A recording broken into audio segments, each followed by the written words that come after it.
A few months ago, President Obama asked his administration to cut costs, $100 million from the federal budget to be exact. Now, the Wall Street Journal broke down the plan for the savings. Griff Jenkins, he is here with all the specificity and details. Sean, you've heard the saying, a penny saved is a penny earned. Well, your government is hard at work saving literally pennies. As the budget deficit soars towards $2 trillion, the administration has answered the president's call to save $100 million in 90 days. And they did it, saving $102 million, or 0.006% of the federal budget. How do they do it? This first example is so shocking, it's almost Fox News alert worthy. The Department of Justice has discovered that paper has two sides, a front and a back. So they're going to save over $500,000 by printing on both sides. But wait, there's more. Half of the overall savings could come from the Air Force. They want to replace its specially formulated jet fuel with commercial jet fuel mixed with a little something special. Again, $50 million right there. The Forest Service, green as they may be, will no longer paint its vehicles green. Rather, they're going to keep the original factory paint job. That's a nice one. I think it's going to go over well. The Army is going to start packing more soldiers onto R&R flights to save $18 million. And thank goodness they are. The Army guys need that R&R. FEMA's getting in on the act. They're going to scrub those trailers. Remember those trailers? And they're going to try and sell them and save almost $4 million. Sean, you know anybody needs a trailer from Katrina? I don't know. I don't think I do. Finally, the Office of Thrift Supervision found $320,000 of unused phone lines lying around. Who has $300,000 of phone lines lying around? Wait a minute. Hold on. Maybe we do right here. I don't know. And here's one that hasn't officially been added to the list we found. Did you know that White House personnel receive all the free Diet Cokes and Cokes they want, courtesy of the U.S. Navy? The Washington Post's Al Kamen reports that cutting the free Diet Cokes to Obama's budget chief, Peter Orszag, alone would save $1,500 a year. Critics of the administration's savings program say if it saved $100 million every 98 days for the rest of President Obama's term, it would total a whopping $1.5 billion, or just 3 days of interest of the federal government. So there you have it. That same government that is hard to work fixing your health care, Sean, is the same one that just now realized paper has two sides. All right, now thanks, Griff. And joining me now with more on this unbelievable story is Ohio gubernatorial candidate John Kasich. Congressman, you balanced budgets 0.006%. You're laughing. You know, it is, Sean. It's really the mentality of government. As long as they're spending somebody else's money, they don't care about it.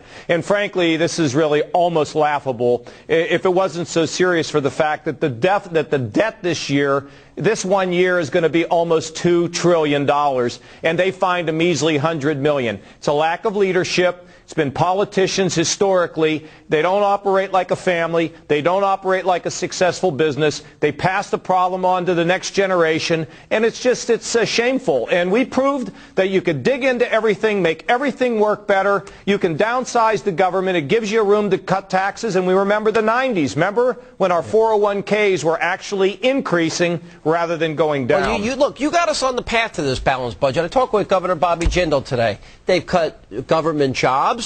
They've cut out waste, fraud, and abuse, and they're saving the taxpayers money, and they're moving towards balanced budgets.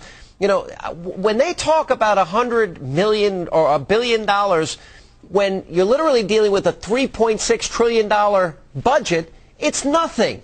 But yet it's a joke. It's all showbiz. Sean, you know, when we left in 2000, when I left the Congress with the budget-cutting team I put together, we had surpluses projected to be $5 trillion.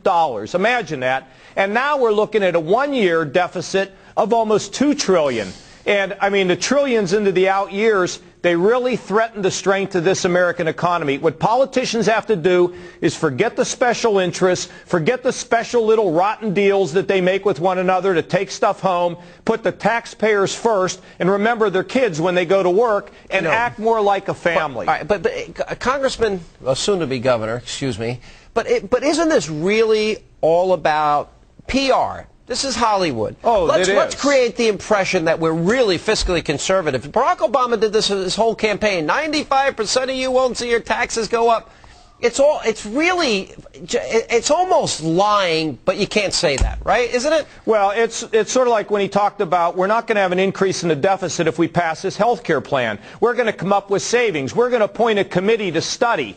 You know what that means? That means nothing's going to get done. If you don't take the matters in your hands and force the savings, the changes, the reforms, the cuts, it will never happen, Sean. I've been there. I was there 18 years. I saw him screw it up, and I also was there when we got it done right. It takes discipline and really, frankly, a commitment to your country rather than your own hide and your own reelection. Well, I got to tell you something. One thing that's coming clear in all these polls is that the American people are nervous. They're worried, and I think rightly so, that this debt that we're accumulating, these deficits we're accumulating, we're stealing from our kids and grandkids. How do Republicans reverse this?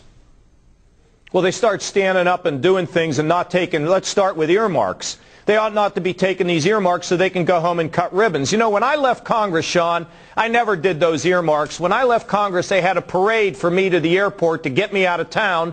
And when I came home, some of the people here who I wouldn't get the pork for didn't like to see me. But you know what? At the end of the day, you got to serve your country. It's not about making friends. It's about being responsible. All right, Governor-to-be, things are looking good out there in Ohio. We'll be following your race very closely. Good to see you, Congressman, and soon to be Governor. Thanks, Sean. Thank you.